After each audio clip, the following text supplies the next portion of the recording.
Welcome back to another episode of MotoGP Mac, and today we're going to talk about the upcoming race this weekend in Austria. Now, before we get into it, here is the schedule for Friday. Here is the schedule for Saturday. And here is the schedule for Sunday.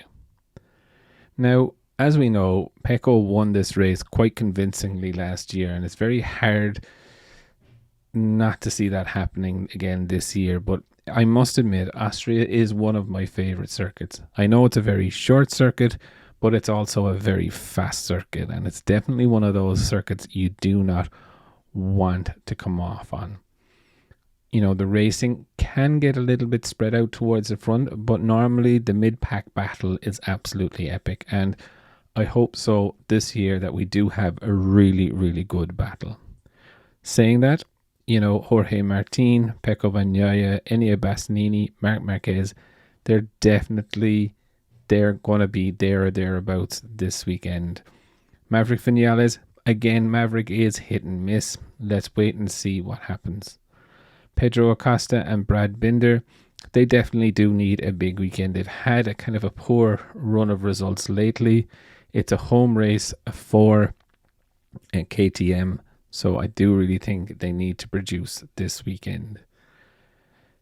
Fabio Di Giannantonio, confidence is up. You know, definitely he's wanting to give Marc Marquez a run for his money. And I do think he can do here. You know, this I do believe will suit him. But again, let's wait and see. Aleix Espargaro does need a really good weekend. You know, he's kind of been missing recently. I know he had a good result recently in Silverstone, but saying that, you know, you would want to see him there a little bit more. Alex Marquez, again, similar to Aleix Espargaro, hit and miss.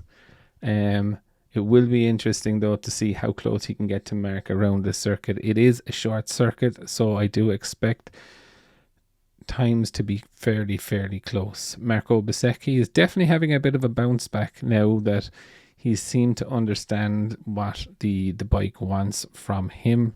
Franco Morbidelli, again, he's another dangerous man this weekend. He's a super smooth rider with those fast turns. He could definitely be up there.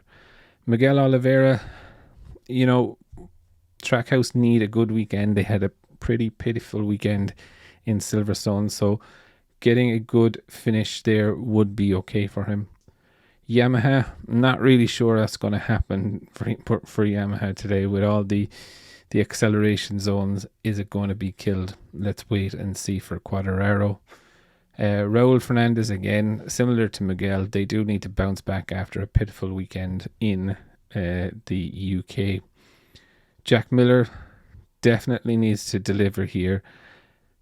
Let's wait and see what happens. But again, himself and Fernandez, you know, they've had a lackluster season so far. They're at KTM's home race. They need to deliver. It's as simple as that. The Hondas, you know, they're clung together down towards the back of the grid. Always not really expecting too much from them. Who will be the fastest Honda? I think that's kind of the reward that you're going to be taking home. But again, it will be pretty interesting to see which one of them can actually get the upper hand. Zarco is leading the Honda World Cup, but you know, it is pitiful on 15 points.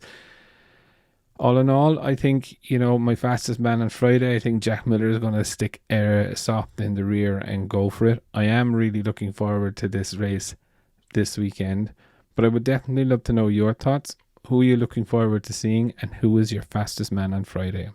Definitely leave your thoughts in the comments below, and I'll be back again tomorrow with another video.